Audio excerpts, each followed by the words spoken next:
Hello, everyone, and welcome to Tabor Talk. So, very sad day. Michael Brooks died. Was it yesterday or the day before?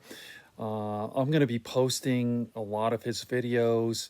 Michael Brooks was a contributor to the David Pakman Show.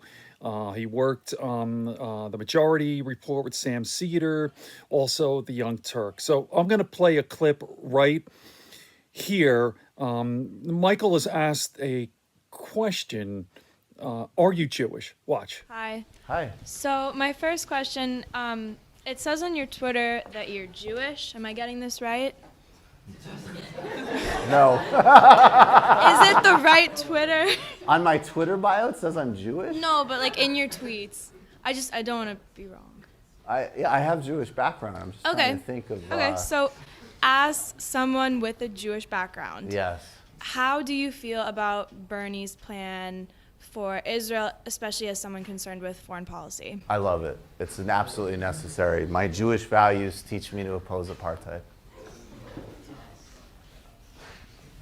Okay.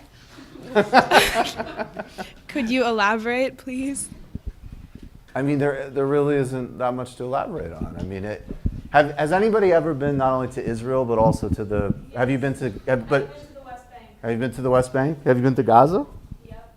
You went to Gaza. I went to the border. Oh, okay, but not to Gaza. You can't be in Gaza. Well, I know people who've gone to Gaza. You could definitely go to Gaza.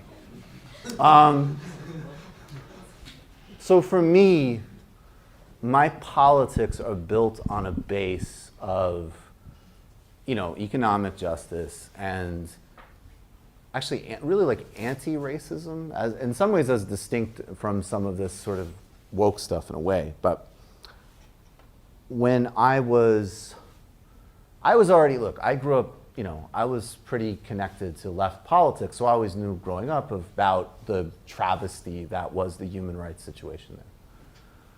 And I knew that people I admired, like Nelson Mandela said, South Africa is going to not be properly free until the Palestinians are free. In 2006, I believe, I read a piece by a guy named Tony Judt in the New York Review of Books, who was a really important Jewish scholar. And he just said, the argument was that, literally this is childish. Like, the idea that you have an ethno-state or a religious state, if you're committed to any type of broad-based social, economic equity and civil society, it doesn't work. No matter how justified, right? Of course there's justification because of Jewish history for Israel. There's justification for Kurdistan because of Kurdish reality. There's justification for Pakistan. It's notable that Israel and Pakistan are both disasters. Israel not in the sense of, look, if you're a European Jewish background, you have a nice life there. If you're not, you are, even inside 67 borders, not a fully equal citizen. And the situation in the West Bank is, it is literally Jim Crow-like, and Gaza is, it's just an atrocity. So that's not something that anybody could reasonably ask me to support. And I understand, there's some actions from some Palestinian groups that, we can condemn. In fact, those have not even really been in any way seriously in play since 2003. And when we talk about, look, and the apartheid word specifically is both used by people who were crucial in ending apartheid in South Africa, like Desmond Tutu or Ronnie Kasrils, who served as intelligence minister under Mbeki, who I've interviewed. And the other main people who use the apartheid word are Ehud Olmert and Ehud Barak. So it is what it is. And I don't support second-class citizenship and occupation and sieges for anybody, no matter who they are. Are you not concerned about the binary between either condemning Israel entirely, being also a stance that a lot of very strong and notorious anti-Semitic people agree with, versus seeing this as more of a complex issue where it is wrong what's going on and that there's also a way to do this that Israel still exists and is supported? So, Or is so it's not a complex issue. That's the big thing. It's super simple. There's one group that has enormous power. It's the most powerful country in the Middle East. It's backed by the United States. It acts on another population of people with total impunity and is never held accountable for anything. So there's no symmetry in the relationship, period. And just as like a thought experiment, IDW people, if we know that if somehow a population of Jewish refugees ended up in West Bank and Gaza, and an Arabic government in Jerusalem and Tel Aviv had an open air prison in what, Jewish Gaza, which they bombed with white phosphorus. They killed civilians indiscriminately, and they had no provisions for medicine. They had an embargo that blocked food, that electricity wasn't running, that there was an over 48% unemployment rate. Life expectancy and malnutrition statistics were horrifying.